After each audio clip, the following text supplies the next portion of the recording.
This is the best way to interview someone so you know you aren't going to make a bad hire. I'm a recruiter at one of the top tech companies, and so whether or not this is your very first interview or you've done tons of interviews before, these are some key tips that anyone can use to make sure you are hiring the best person. Tip number one is that you need to know which interview questions actually should matter in the evaluation of whether or not this candidate is a good fit, and know which interview questions are actually not that important or are just warm-up questions. For example, I once had a hiring manager tell me that they didn't want to hire this candidate because they asked them how they were doing and the candidate said, "I'm good, how are you?" And the hiring manager thought that their answer was really boring, which means that they are not creative, so they would not be a top performer. Asking somebody how they are doing is not a good interview question to determine whether or not someone can do a good job at your role. As one more example, another hiring manager didn't want to hire somebody because they asked the candidate if they had any questions for them at the end of the interview. And the candidate said they already talked to 5 other people on the team, and so they don't have any more questions at this time.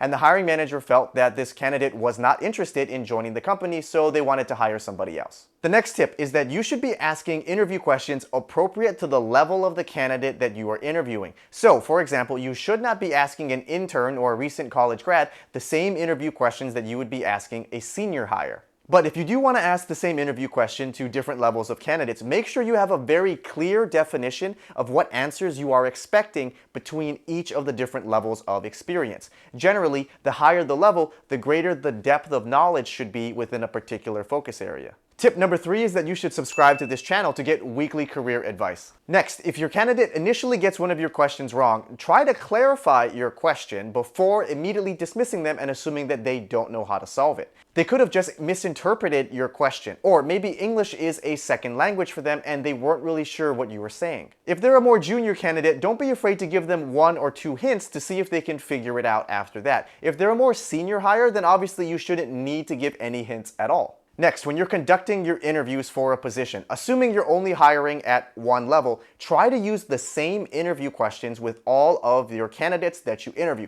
This way, you can ensure an equitable evaluation process. By using the same interview questions for every single one of your candidates, you're going to be able to calibrate yourself, and over time, you'll realize what is a good answer versus an average answer. And that's why I always recommend you keep your job postings open for at least 3 weeks and try to interview at least 3 candidates before you make your decision. Next, make sure you are asking the best interview questions possible to really determine if someone actually knows what they are doing. So the best interview questions to ask are hypothetical interview questions. Hypothetical interview questions are ones that start like, imagine I hired you in this role and I asked you to do blank. These questions are better than behavioral questions like, tell me about a time you did blank, because this doesn't allow candidates to lie, over-exaggerate, or steal credit from someone else at their company. Then, based on the answer that they initially give you, you can then ask follow-up questions to dive deeper and ask them how or why they would do something. If you follow all of these interview tips, you can guarantee that you're going to make the best hire and you won't be hiring anyone that's going to drag your team down. If you want more interview tips like this, make sure you click subscribe down below and put in the comments what other tips you have as an interviewer so that other people can make sure they're hiring the best person. Thank you all for watching, and don't be afraid to shake things up.